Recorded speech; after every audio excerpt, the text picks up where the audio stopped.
What's up guys, this is Masi. Welcome to my channel. In this video I want to show you how to write the molecular formula for calcium sulfate.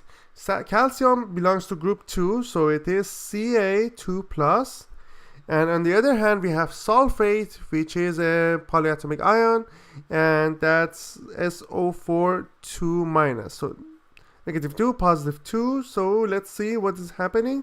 We have Ca, SO4 2 and 2, but that's a little bit weird to write it like that, so we reduce them and it becomes CaSO4.